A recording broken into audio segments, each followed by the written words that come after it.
Hello, good day mga idol. Panoorin natin yung patama ni Yorme kay Mang Kanor. Tinamaan si Mang Kanor dito. Ano yun? Pati yun din si Yorme. Bago na kayo! Pabalik na ako! Tigilan niyo na yung trompeta, ha? Tigilan niyo na yung roll. Tigilan niyo na yan. Ang Kanor.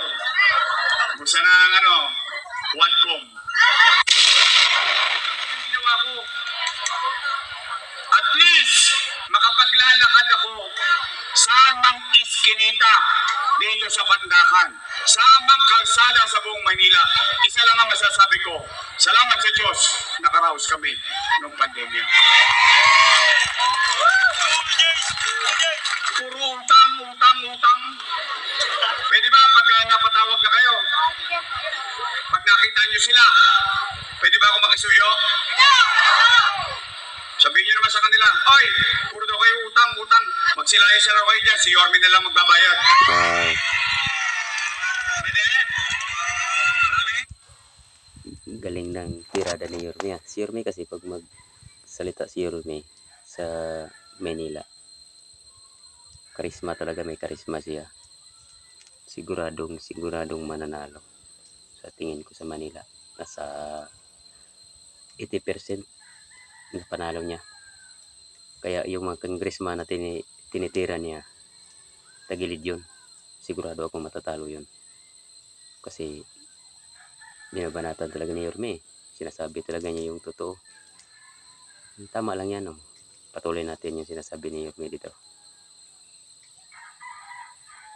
Galing ni Yorme.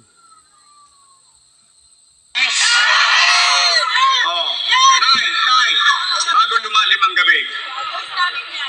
Bago lumalim ang gabi. Matanong ko kayo. After everything said and done, gusto niyo pa ba akong bumalik?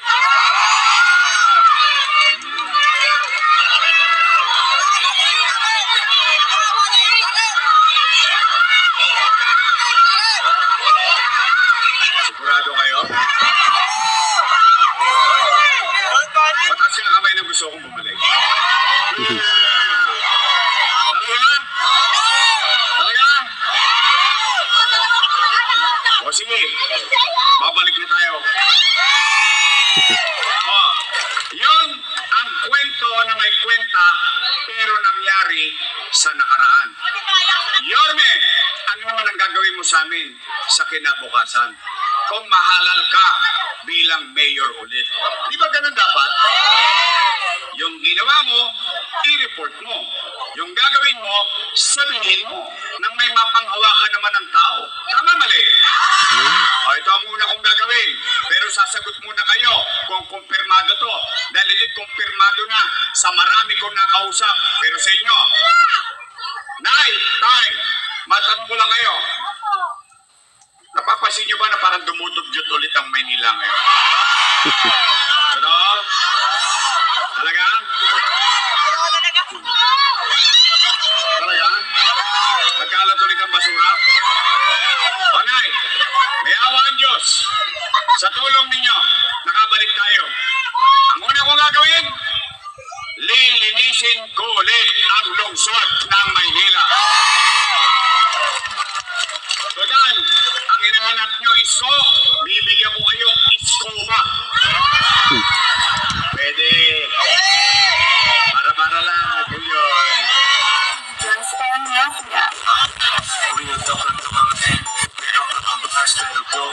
Pangalawa, kasi inuuna ko, yung damdamin nyo. Galing ng diskarte ni Yorme. Kaya si Yorme, ako, lahat ng mga congressman na kaalyado niya, tuwang-tuwa. Kasi madadamay sa kanyang panalo. Yan po yung nakikita natin mga idol. Kahit kayo, na-observe niyo yan. Kasi si Yorme talaga, naayos niya yung iskinita sa Maynila, napalawak niya yung daanan. Maraming nagagalit sa kanya, pero mas maraming natutuwa. Kaya, Mang Kanor, bahala ka na. Yan ang sinabi ni Yorme sa'yo. Diba? Thank you po mga idol ha. Salamat sa pagpanood sa ating napanood na sinasabi ni Yorme.